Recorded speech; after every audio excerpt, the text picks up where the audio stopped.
menyanyikan lagu kebangsaan Indonesia Raya dilanjutkan dengan nyanyi dari hadirin dimohon untuk berdiri dan mengambil sikap semua.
Yang terhormat Prof. Dr.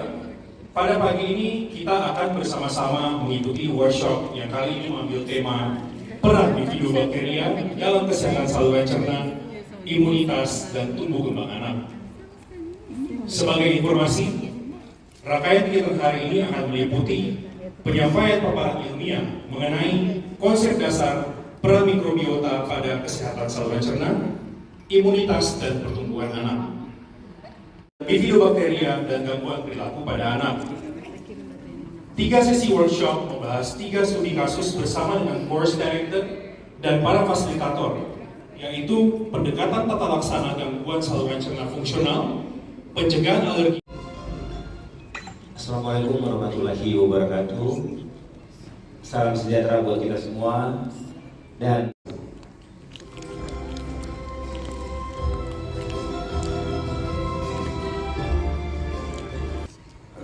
Shalom. Assalamualaikum warahmatullahi wabarakatuh. Tentang peran bifidobakteria. Saya ucapkan terima kasih kepada yang diwakili juga oleh Dr. Mulyawan Mansur sebagai Head of Medical Marketing and Medical Operations beserta staf beserta timnya yang sudah jauh-jauh dari. Mari kita berdoa. Tuhan Allah yang Maha Pengasih, kami datang kehadiran senior, guru besar, sejawat Idai Sulut yang saya kasihi. Sebelum kita memulai materi simposium, izinkan saya membacakan beberapa materi etik sesuai dengan peraturan pada Ikatan Dokter Indonesia.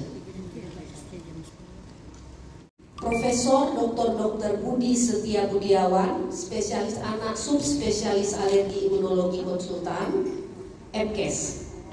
Prof. Budi akan membawakan mengenai konsep dasar peran mikrobiota pada kesehatan saluran cerna, imunitas, serta pertumbuhan anak.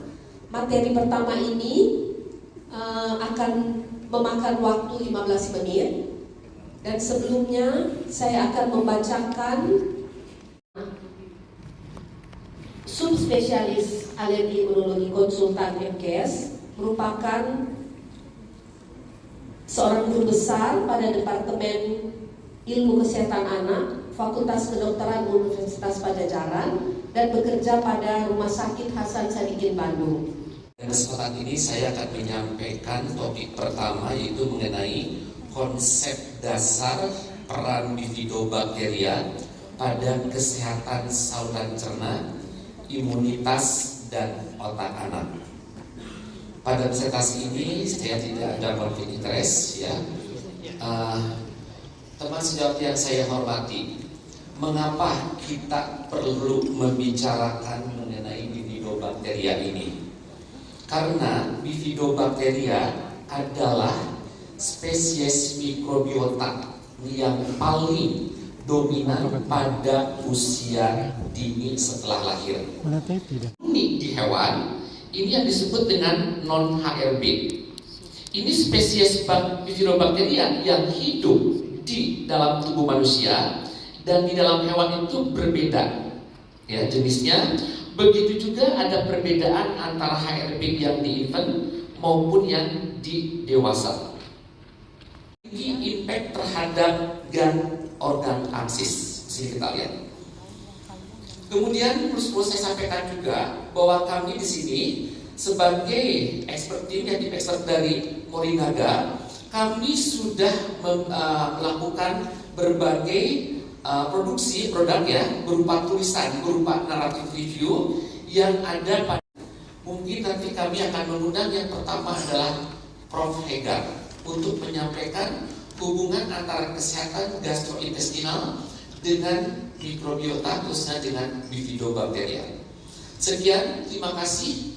Pendidikan tambahan di Amsterdam, Belanda, dan pada tahun 97 juga menjalani fellowship. Tugas pertama mengantar workshop hari dengan peran bifidobakteria dari Sarwacana. Jadi tadi sudah disampaikan oleh Prof. Budi bahwa dalam kandungan dan setelah lahir, terutama dalam 2 tahun pertama kehidupan. Kemudian bisa kita lihat pada slide berikutnya ini, sistem imun dapat mengalami gangguan.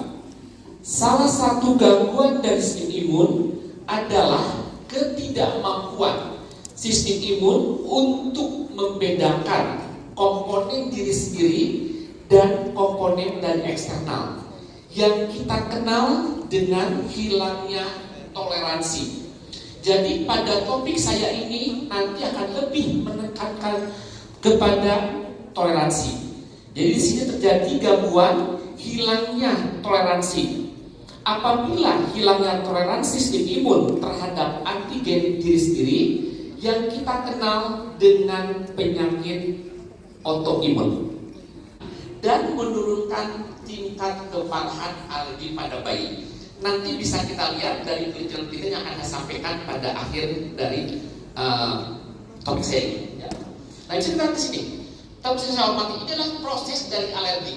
Di sini ada alergen masuk ke dalam tubuh kita, ya. Kemudian dia nanti akan ditangkap oleh sel dendritik, kemudian dia akan mempengaruhi sel T naif menjadi sel T helper 2. Sel T helper 2 nanti akan mempengaruhi sel B memproduksi IgE sehingga terjadilah inflamasi alergi yang makan asing. Nah, sehingga kesimpulannya adalah di sini disbiosis mikrobiota usus merupakan salah satu mekanisme berkembangnya alergi pada anak. Ya, jadi ini disbiosis penting sekali. Pemberian probiotik bifidobakteria dapat dipertimbangkan untuk diberikan karena dapat menstimulasi perkembangan dari mikrobiota usus pada anak-anak dengan risiko alergi. Penggunaan probiotik bifidobakteria sebagai tata laksana pada alergi dapat meningkatkan sistem imun sekaligus memodulasi mikrobiota usus anak. Sekian, terima kasih. Mudah-mudahan bermanfaat bagi Bapak Ibu semua. Mudah-mudahan nanti bisa dipraktekkan dalam praktek sehari-hari baik di rumah sakit maupun praktek pribadi. Terima kasih. Wassalamualaikum warahmatullahi wabarakatuh. Spesialis anak, subspesialis tumbuh kembang pediatri sosial, Fakultas Kedokteran Universitas Indonesia, Rumah Sakit Umum Pusat Nasional Cipto Mangunkusumo, dan merupakan konsultan pada bidang tumbuh kembang pediatri sosial. Prof ini menyelesaikan program doktor pada tahun 2008. Warahmatullahi wabarakatuh. Selamat siang, salam sehat seluruhnya. Terima kasih atas kesempatannya pada pagi hari ini kembali ke Manado untuk menikmati Saya kalau di sini harus makan begituan, tapi kalau di Jakarta agak sedikit beda rasanya.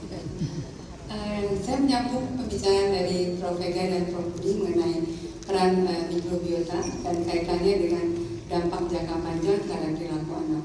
Memang kalau dilihat cukup jauh ya, kenapa mikrobiota yang di saluran cerna itu berdampak terhadap perkembangan anak, pertumbuhan, dan juga perilaku. Memang teorinya baru-baru, mungkin 10 tahun terakhir itu berkembang. Awalnya mungkin tidak berpikiran ya bahwa ada kaitan antara saluran cerna dengan masalah pertumbuhan, perkembangan, dan juga perilaku anak. Kalau kita lihat gambar ini, kita tahu bersama bahwa tumbuh kembang itu dipengaruhi oleh dua hal pokok yang besar, yaitu faktor internal dan eksternal. Dan mungkin kesehatan saluran cerna yang mempengaruhi kesehatan susunan saraf pusat merupakan faktor internal yang harus kita perhatikan. Kami mau